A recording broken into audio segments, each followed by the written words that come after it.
cooled down to a nice 38 degrees and the sea breeze is finally in, just kicking back in the V-berth. So the next job's going to be pulling out all this anchor road. And yeah, so we want to clear up the anchor locker, just see the state of it, and then we're going to get to work with removing the original anchor winch.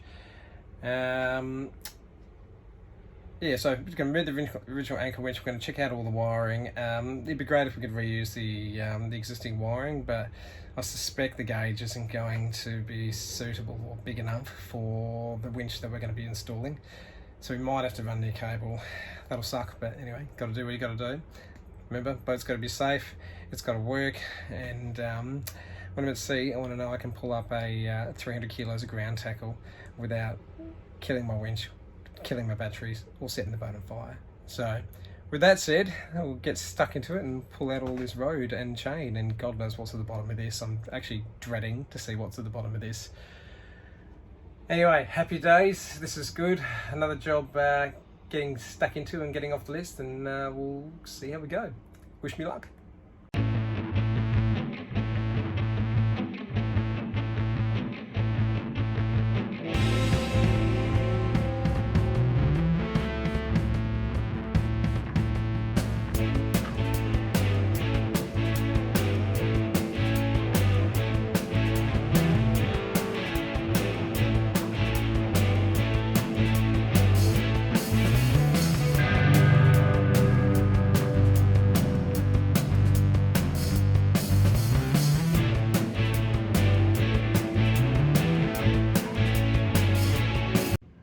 Alright, all the anchor roads out, all the anchor rope and chain.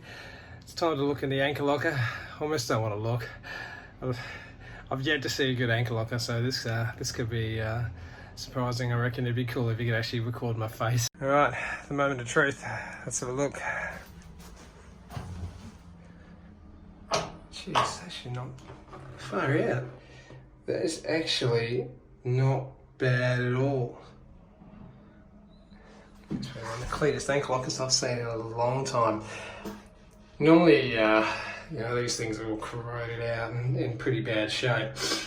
I mean, you can see when I bought the boat that someone had painted this fairly recently, but I almost expected it to be a bit of a slab job, and just above where the rope was and below was going to be a god-awful mess. But this is, watch the fingers, still just dust.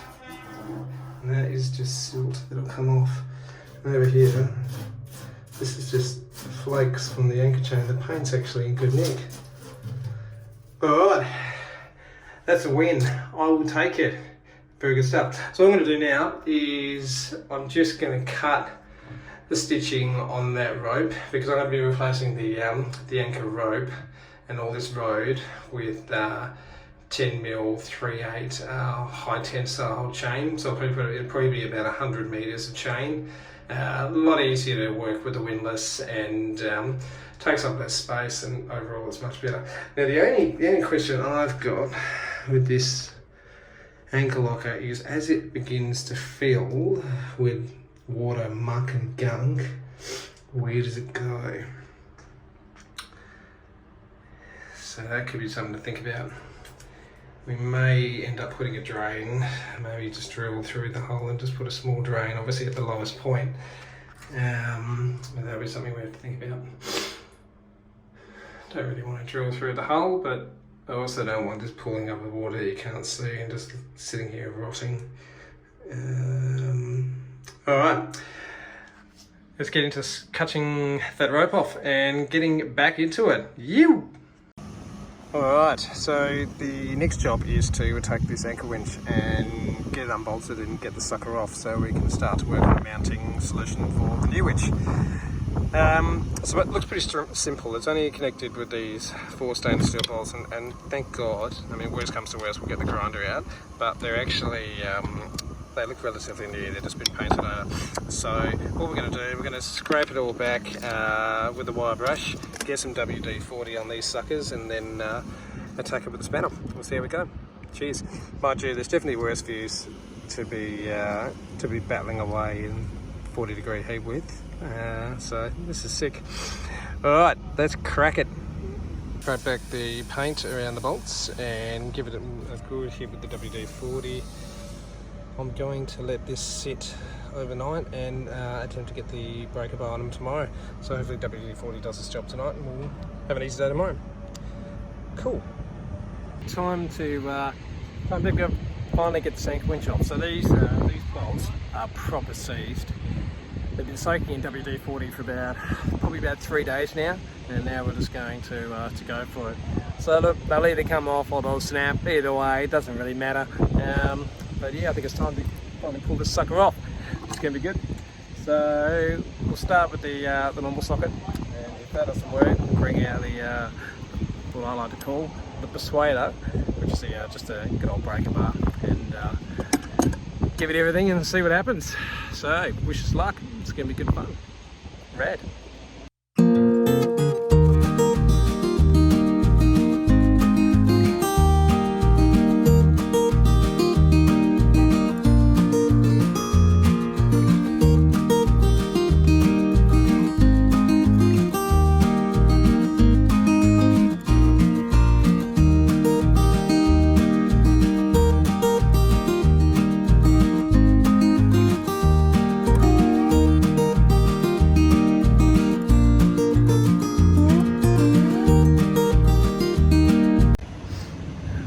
Alright, that was a proper nightmare.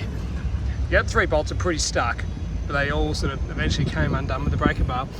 The one on the left here, gee, that was just proper stuck. So that took about 20 minutes of wrestling with the breaker bar, just moving it probably 3 centimeters at a time. And eventually came up. So it's good. So now what we're just going to do, go down to the anchor well, just have a look and see how we can disconnect the wiring, and we can finally pull that sucker off. Alright, that's a good job. So yeah, now we'll try and disconnect it now and try and get it off the boat. Alright everyone, before we start cutting any wires, I just want to make absolutely certain that nothing's live. We're still running off 1 battery bank just to keep like the ventilation bands and the lights on in the engine room. So I don't want to kill the power just yet, but I just want to make sure I can work out roughly. There is a chance that existing wiring might still be okay. I think I'm going to have to replace, we're going to have to take a sample of it and just see the density of the cable. If it's too thin or too small a gauge, then we won't risk it. We'll just run a new wire. But before I just torch the current cable, I'd like to just check, because there is a chance I might be able to use it. And if it's all run fairly well through conduit, and it's got breakers and isolation switches, which is what I suspect it does, it actually might not be too bad. So here's my little stitched up wiring diagram. I took a photocopy of the original so I wouldn't destroy it while I'm working on the boat, and this is probably where right now. So I'm just going to turn this around and we'll just try and find the circuit where I think this is all hooked up to. We'll test it with the multimeter. Alright, so what I basically had to do there, the wiring diagram just wasn't matching up to the switchboard, which you kind of expected. The wiring diagram is pretty good. It does give you a really good overview of how, what systems are working from the switchboard, what systems are working from the breaker board. But the anchor winch's case, still a bit of a mystery. So I had to, I basically had to turn everything on, check that there was a voltage here. The only way I could do that really was by just putting a snip in each wire, just a small step to stick the multimeter probe in there. Not ideal, but it works and it was safe.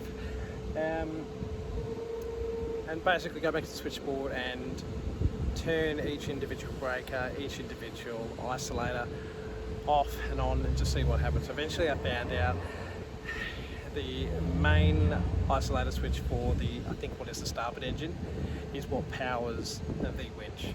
So we're just going to trace back this gauge wire to the starboard isolator, and we can sort of see what's going on there. It's interesting with wire, sometimes just the thickness of the wire doesn't actually necessarily tell you the density or the amount of amperage it can carry. A lot of stuff can be thicker, but it might have thick insulation, and in fact it actually carries a lower amperage. So we'll take it out to the pros and just see what they think, see if they reckon I can run what I'm trying to run with the existing cable, or if they think it's better I replace it, we'll replace it. At this point, if I can avoid spending a day chasing heavy gauge wire through half of the boat. That would be really good. Anyway, I'm excited. At least we know what this does and what turns it on and off. I can disconnect it now, get the old anchor winch off. I can do a template on the original mounting studs and start to work out what we do now as far as mounting the new winch. Exciting. The winch is the big one. This is one of the main things I need to do before I can pass my insurance survey and get this baby out there, hopefully soon. So stick with me and we'll see how we go. So basically what we're going to do now is we're going to cut off this bracket that housed the original anchor winch. The reason being is a little bit hard to see. The bracket itself is offset to the main bow bollard. Basically, it was fine for the original anchor winch because the capstan was on the right hand side, and it was at that height where it basically went through the channel up the top of the bollard, and it was just pulling mainly Repowered and just a little bit of chain towards the end just to settle the anchor. So it was fine for that setup. What we're going to be doing is we're going to be running a really nice second-hand Muir winch, which looking forward to putting in once it gets here. But basically that'll allow us to run straight chain. So we're going to run about 110 metres of 3/8 10mm high tensile chain, no Repowered. And to do that, we need to centre the winch basically to that bollard, so that the chain will run under the starboard side pillar, that's pillar of the bollard that sort of sticks out to the right. Now we could make a plate and centre the winch on the original bracket, but the problem with that is the chain gypsy, where it's situated here, will be a little bit too high, and the angle of the chain down to where I'm going to fabricate the bow roller it's going to basically make the chain too high, and I'm really worried it will probably hit or make some degree of contact with the bollard T-piece at the top on the right hand side. So it's just easier if we basically, well, it's not easier, but it's definitely better if we cut out that bracket, grind it down flush with the deck, and then basically we'll be able to bolt the new anchor winch directly through the deck. And under here there's a number of cross members and supporting frames that we will basically make up some stainless steel using angle iron, supporting brackets and frames that will bolt to the main cross members underneath the deck. So they'll go through the deck and actually be bolted securely to some structural steel there. So it'll be plenty strong, it'll be very strong, definitely more than capable of doing what we need to do. But I'm going to enjoy grinding in 41 degrees, so bear with me. Bye guys, wish me luck.